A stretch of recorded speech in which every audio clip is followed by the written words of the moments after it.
kati buli munnayuganda wenna njagala okwata engalo zo ozigatte wamu okubire ku genero waffe Muhoozi Kainerugaba olw'amakula gatutuusizzaako agalabika gagenda otutwala mu Uganda essaawa yonna. Agamba okubba akalulu kano kyangu naye oligitimacy enzibu okitegeera. Ne mbagamba nti stage gye tugenzeeko eno yennyini buli omu gye yali alootako okitegeera. Omanyi etasiima ebulaagiwa ye streets geno zaakola zitutuusizza ku makula ga sanction essaawa yonna zigenda kuvuga. For the first time America tetuulangako, Senate ya America tetuulangako nga batudde ku lwansi gye bayita Uganda. Naye ku lwa General Muhoozi Kainerugaba batuwaddeyo olutuulanga lulamba lwaffe yes olwa tweets ezizze zikolebwa zonna ezizze zikolebwa nakugaba ebintu bino babirabira babyetegereza era babireviewinga. So omwami ono bamuyita Jim Rich nga ye chairman wa committee ya United States of America Senate yaabwe on foreign relations eno yes era yamaze okutuula bulungi nnyo ebyavudde mu commission ene egamba nti apology omusajja gye yakoze temala teina makulu era ne bagamba nti kati yesaawa 1 ba reviewing security ties za Uganda ne United States of America era batuweyo ne ku sanctions ng'ekirabo ndowooza kati sanctions kigenda kujjanga yenyongeza yes nga yenyongeza so zesobola butasiima nze etasiima ebulaagiwa so muna Uganda essaawa yonna zaabika yes giwujja. Omanyi nabaga abantu bano balina ba lobbyist kati bamanya kye kigenda okujja kati bamanya ekigenda okujja ne bagenda mu panic mode okigira essaawa yonna buli lunaku tweets zino zibadde nga zikolebwa nenga ziri unanswered obanga zigenda bwe zityo okigira nga wagikoze n'olala n'akola endala. So kuluno Senate yetudde era baganye kati yessaawa ba reviewing security ties eziri wakati wa United States of America. Nagamba manyi biggest funder wa Uganda mu security n'ebirala ye United States of America. Akati wetuba ntindo tugenda ku reviewing military ties wetulaga weewo nakugambye bino ebintu byonna byemukola mu foreign affairs oba byemukola eyo kwekalakasa kuki kugenda ku impactinga ground wano okusituka. Kati senga sente zino bazitujjako tuba tuyingiridde ekintu kye tuyita economic crisis kye tugenda okubanga tuyingidde mu ggwanga eryaki lya Uganda nti amagye galina okusurviving they have to survive naye nga sente ziriridda wanga tewali okigira nga tewali bino binyumira ekeraga toyina kyomanyi wano omuzungu tajja kujjako Museveni tagenda mujjako tajja ate nze nabagambako nti yagenda mujjako nenze kyalina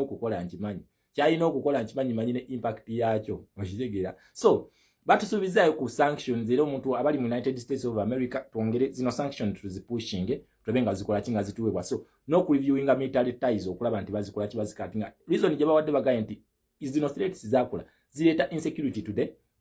regional it is a threat to regional security. So ensonga gye babeesinzeko ne bagamba nti apology yakoze eri baseless tekyalina tenaki makulu. So America essaawa yonna ndowooza yandijjako sente ku magye ga Uganda ne batokyayo ne kuzi sanctions zino ziba nnungi nnyo nti zireeta omuntu ne zimuteeka waaja zitya. Sanctions zino ebazo kya Robert Mugabe government yamulemerera negwa kubanga this government survive on money of which it is aid that is coming from outside countries. Kubanga njagala ojjukire nti economy etambulira ku kintu kye tuyita dollar okitegeera etambulira ku dollar. Kati senga dollar zino ziba tezikyajja kireetera currency oba okufuna ekintu kye tuyita inflation currency nekola ki negwa okitegeera ku gundi ono kati for example njaga tunulie currency ya Sudan today one Sudan dollar bakozesa dollar bana ba Sudan abawaggulu abo currency gye bakozesa eri mu 00 kachitegeeza nti sente yaabwe yonna you are multiplying by 0 okitegeera you are multiplying by 0 against the dollar and the euro okitegeera you are multiplying by 0 kitegeeza ne oleta wilibalo ya sente ngeriko milioni 10 ezo billion ya sente o multiplying by 0 ebira na 0 dollar okitegeera ebira na 0 dollar okitegeera. So zino sanctions zino nabagambye zijja stage gye tulimu ye bagita human rights nakuga wali abantu bayita ba human rights defender bayita ba democrats gye bali era balina kye balina okukolawo n'abalala bagamba nti lwaki kakati babya kaluche mugamba tebyalaba please Museveni akyali legit okitegeera his government is still legit etya nti alina okupushinga gino emyezi towards swearing in okitegeera. Kati eno government esiga kyovula ako nali bosse nyonyi mukyamulaba akyali rope okitegeera akyali rope bana abantu tebasobola kulwanisa government eri legit tebasobola ekitera kibalimba government ngeri legit tebasobola kugirwanyisa era batuna ne baberawo ne batuna butunuzi bwe bati naye kasita bagaana okulicognizinga akalulu omanya ensolo ku kizigo kweri okitegera kati ne bakuleka paka legitimacy yo weggwako awo ne balyoka bakulaga law yes ne balyoka bakulaga kye bayita law nakugambye bino tebinnagwa it is just a beginning so mulinde mwemwe namwe abatadda mu pressure asimanyi biki babba akalulu tebakola ki please this government is still legit kubanga temunnala naye yandibadde nga his excellence Kyagulanyi nga bamulangiridde kituufu esawe ne yandibadde si president nga tannalaira kuba yandibadde tannalayira ng'akyalinda lino ebbanga eri abano in service likole ki liggweko then basobola okukola ki bamulayize then government etandika cooperating government empya etandika cooperating mu May wetandikira cooperating so mwekakanye pressure nga y'amaanyi nnyo ekijja ffe aba foreign policy tufumba yes abana Uganda baganye okusituka bazeeyo ku mirimu gyabwe muddeeyo mukole please bana Uganda muddeeyo mukole ekinaaba situ affe tukimanyi ekinava mu yebira katujja ojjako era ku macyango okola nga t-shirt y'omutwalo nga n'onazikyusa in exchange with the dollar nga tolina kyofuna nga economy egudde ng'okugula ka t-shirt olina kusindika wiribalo ya ssente bagule t-shirt y'omutwalo ffe tubimanyi ebyoggira ebyo ebisitula banna Uganda naye munaddawo relax wama abali mu United States of America tuongere okupushinga zino sanctions ziberenga zikola kinga kubanga eno package yonze ze olugirabyeko bwenti nempuliyanga n'omutima gwawe gwonna gukomyewo ne ng'abannange. If the general was closer to me, I would have hugged him. Nemwayoka haga. Okitegere ekintu ekyo kubanga kino kyatukoledde tekikolebwa na mutiitizi. Senate ya America netula ku lwa Uganda. Netula ku lwa Uganda. Kino sikirabangako. So omwana wa America isindika ekintu. Tulina n'ekintu kye batuyita Magnitsky sanction weri mu United States of America. So tusabe ku packages ezigenda okujja mu Uganda kubereko Magnitsky sanction but kubere ka economic sanction. Kale ka economic sanction tekasobola tuyisa bubi yes. Possible sanctions eziri mu United States of America ziri bbiri. Magnitsky enegenda ku bantu individuals, egenda kuba individuals. Then tulina n'ekintu kye tuyita economic sanction. Kale babeera bakatukubyako. Economic sanction tekasobola tuyisa bubyako nako. Bakatukuba currency neegwa.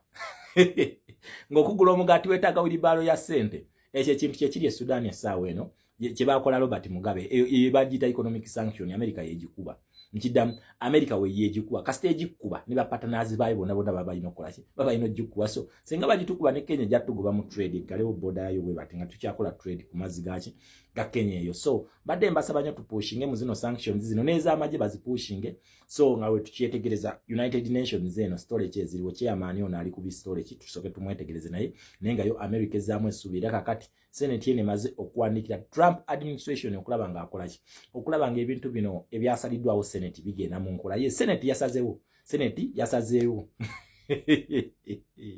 akati bano bote bazanya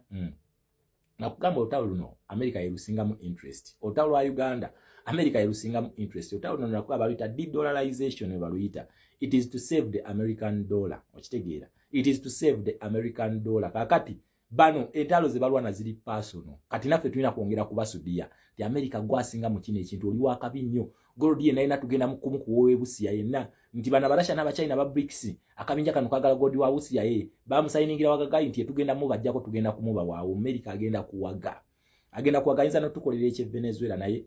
tusoke tupushinge zino sanctions mu Uganda avemu resilience twabenga tukola ki nga tununule gwanga lya so temukana na bantu timugende ku street mwekalakasi it is going to be a one day event a day like this is going to come buli mu Uganda agenda kusituka naye ki bino ebyakolebwako nga tuweza katulinawo ifreeze bagigire we bato kyayo ku sanction nga tugira America we cutting ties nga tekyatuwa sente z'amaje nga tuweza kakati ngatuwa yao ka Magnitsky ne bakuba ne bakuba ya abantu abo zi Magnitsky sanction nga tuweza then finally batuwa economic sanction ye ekintu nga kitambula malidadi sana ojja kulaba buli ali mu campati zone amaduka go bajja gaggala okitegera tolekana na munna Uganda ntigenda wekala kase muleke pika wa media yongera okulabisa tweets zo namu zikube screenshot nga mukasuka wali nga mugamba America bino temubiraba bate mubiraba okitegera abekala kase bipande mukwate please ebintu bino bikola we can change this our country ngomusaite guyise ko nalinkirabyeko gwa wakana tunulira Robert Mugabe kintu kyamuyikira lwa kuba Mugabe Morgan Shangalai yabulinyamu ate fuwafuna ali smart ze generational leader tasobola kuloba nga Morgan Shangalai we yaloba okitegera ne babuwani ne bamuwa munangagwa so tuongere okupushinga for more and more sanctions tuongere okupushinga okulabanga Uganda but holding accountable for fraudulent elections ezakola ki ezagenda maaso for God and my country Uganda. Twegwe